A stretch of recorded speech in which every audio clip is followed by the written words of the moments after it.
thank you. We're going to have a little Q&A here to kind of close out the night. Thanks for sticking around. There's some great questions from you all in the audience that I'm going to start with. And folks, if any of you all want to jump in with answers, we've got a big crowd here, so we'll just let you jump in and try to hand the mic around. So I want to start off with two questions that I think are really kind of similar from a couple of our audience members. One of our audience members, Brianna, asks, were there any moments in the story that made you pause or feel close to home, given the current media landscape? Maybe one notable one at least. And also a similar question from Eileen, what part of this 50-year-old script surprised you most with its freshness? Great question. The latter first. I feel just how prescient it is right now. I mean, you guys could feel it when Mark's speech. We're listening to Howard Beale. We should be listening to Howard Beale right now. Like, we should be hearing that on the tube, as he says. And I think as we were, Fisher and I were combing through the script initially, and then this morning we're kind of hurriedly working through it with the actors.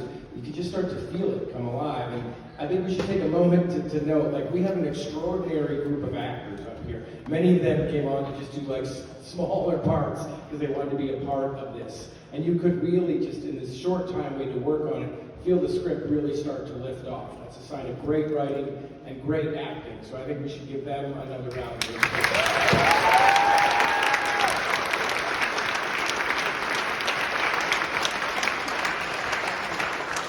And great directing, by the way.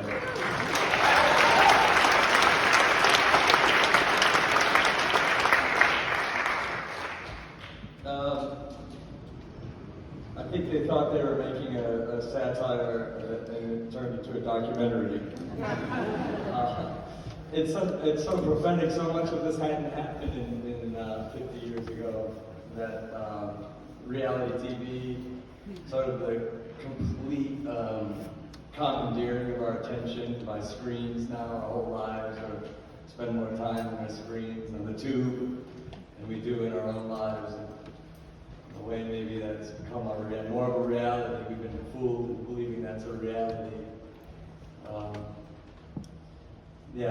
It's pretty amazing that Patty Chesney picked up on so much of the currents of where we were possibly headed and where we find ourselves now in a predicament.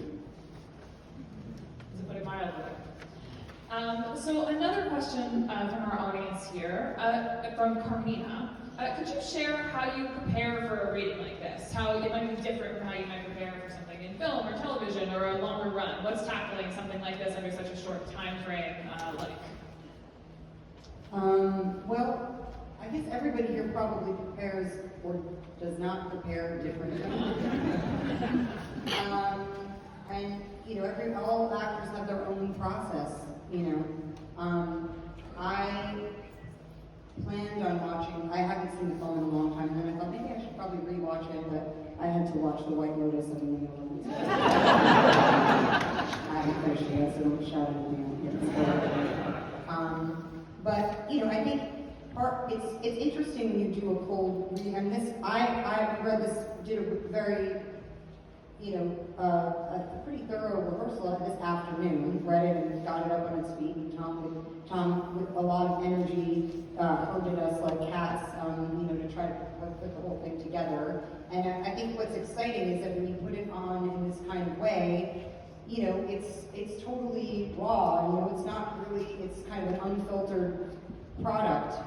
And you can see even from when we rehearsed it this afternoon until and doing it now for all of you guys, it changes, and you're certainly I can speak for myself, but you're making new discoveries while you're reading it, and then of course immediately afterward I'm regretting discoveries or whatever you have to know. Probably I should have done something else or whatever this actually meant that, but that's what tomorrow night would be for. I think it's not dissimilar probably from doing any show in that way.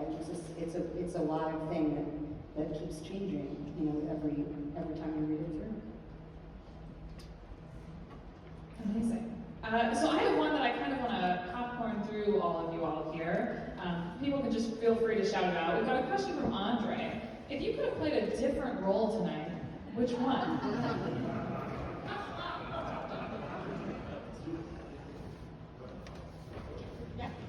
All right, I will speak for myself, but I know that I am speaking for other people. I think every actor, if you had an opportunity to do Mr. Jensen's speech,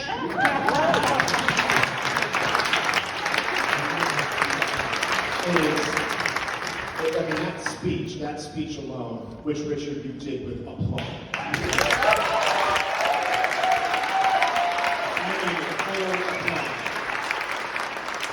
Aplomb with 3 B's. But I mean, for me, that speech would be absolutely amazing to me. It's a tour de force. It's one of these speeches. It's Shakespearean in scale. It is, you know, it's something that's just so dynamic and has valleys and riffs and moves and clips. It's an amazing thing for someone to have the privilege of being able to do that. That would be me.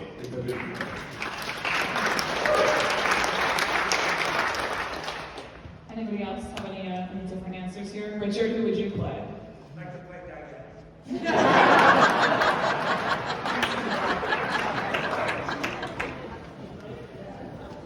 Anybody else? Everyone else just coming for Richard's role here? No, but Mark did call Tom a week ago and said, I think I should play Max.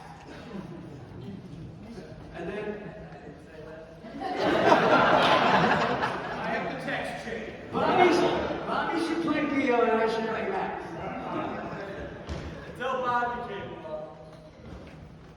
It's one of those funny ones, though, isn't it? Because we say it's bookmarked on the piece that this is the story of Howard Beale. This was the story of Howard Beale. It really is also Max Schumacher's story. You know, but that's just a sign of good writing. It's also Diana's story. It's also everybody's so fully fleshed out in this piece. Josh says, I think it's Harry Hunter's story. I think it's Doorman number 2's story. In a way, kind of a story about, coincidentally, with Good Night, Good Luck joining us on Broadway. I feel like this story, when this film came out, it went from the era of the Murrows and the Cronkites to suddenly infotainment. And when the television news became entertainment, it crossed over the Rubicon into a different realm. And it tackled it so beautifully, and the thing that's so resonant for me is how much nothing has changed. But it's even, and watching the news struggle and twist themselves into pretzels, trying to make sense of what's happening now, is interesting. And watching the really good and true journalists find their way back to these guys who really did have a hold on us back in the day, and try to make sense of what's happening now. And it's very difficult. And this script is top 5 of all time in the movies.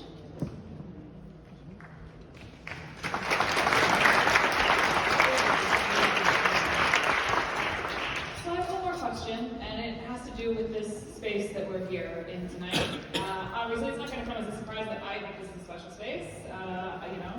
Of course I'm going to say that.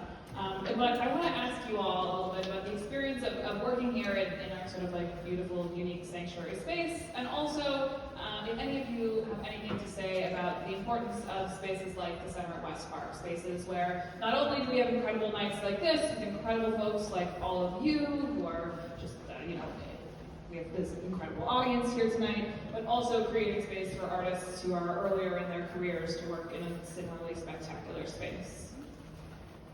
And if any of you all have, experiences in your past where you had spaces or organizations that supported you and the value of that. I'll just say, my oldest son is turning 30 in a couple of weeks, and 26 years ago, the very first people we ever left him with for the day was in a nursery school in this building. On the top floor, it was called Abby's Place. And that's a big thing, that's a big move, that's a huge thing to do, to leave your child somewhere. And I remember coming here and going up the stairs, and I passed the dance class, and I passed an art class, and I passed all these people who asked me if I needed any help, and I was so scared of leaving my kid here. But I came down the stairs feeling great about that decision. And I lived up here for 18 years, and for the entire time I was up here, this place was a center of the community. I think it remains a center of the community, and I think those places are going away. And we can't let it go away.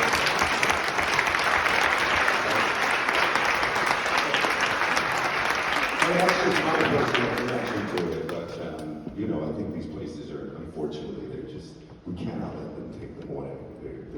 They're taking them away, and we can't allow it to happen. We have to open our windows and we have to scream. Awesome. So, should we end it on we're mad as hell and we're not going to take it anymore? 1, 2, 3.